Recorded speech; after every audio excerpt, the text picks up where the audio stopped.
It's never been a mystery to me why people are depressed.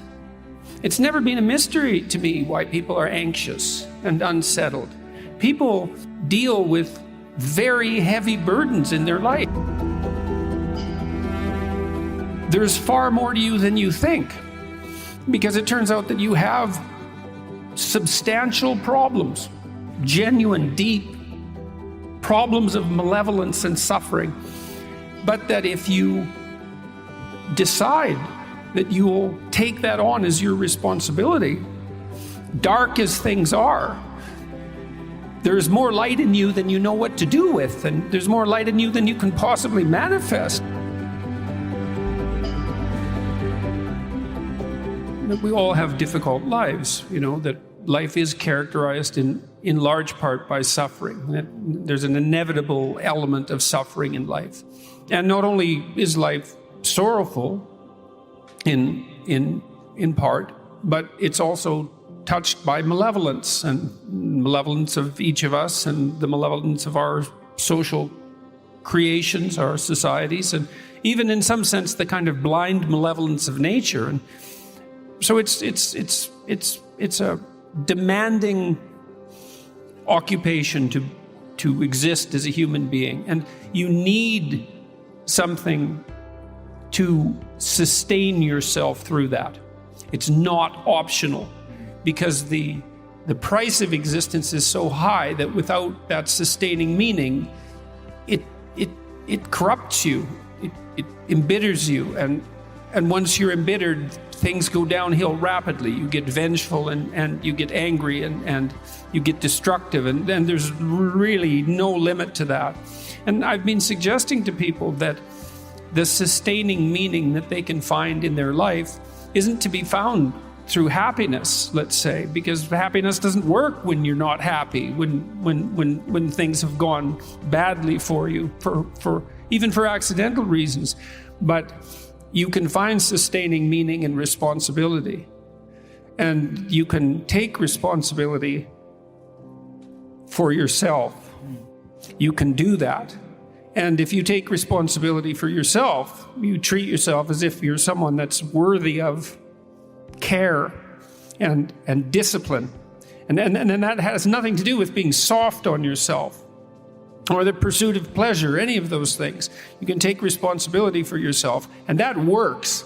And then if you do that properly, you can take responsibility for your family. And then if you do that properly, you can take responsibility for your community, and you can continue to burden yourself voluntarily, let's say, with a greater and greater range of existential challenges. And all that does is make more and more and more of you. And that works as an antidote to the catastrophe of life.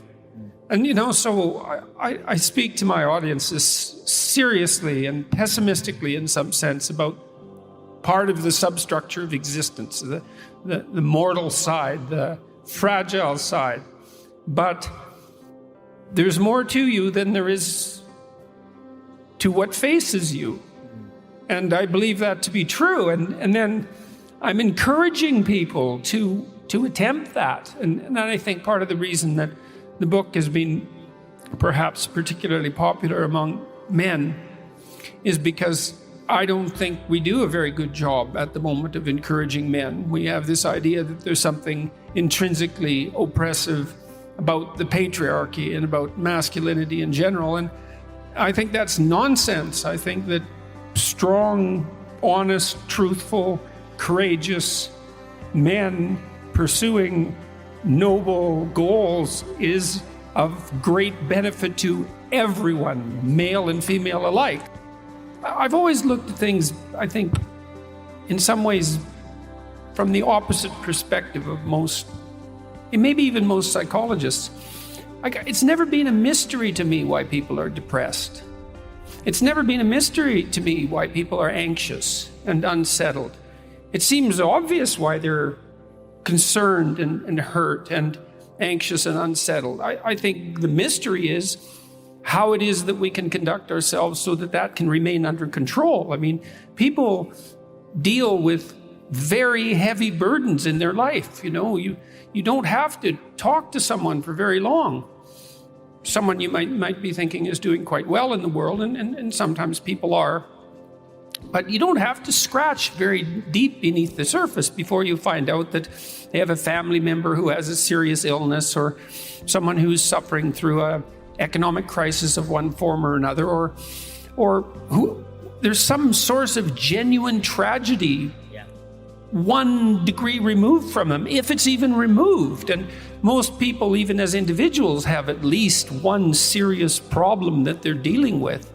And so it's no mystery that people find it difficult to orient themselves in the world. And the mystery is, well, what can you do about it? And we do know what you can do about it.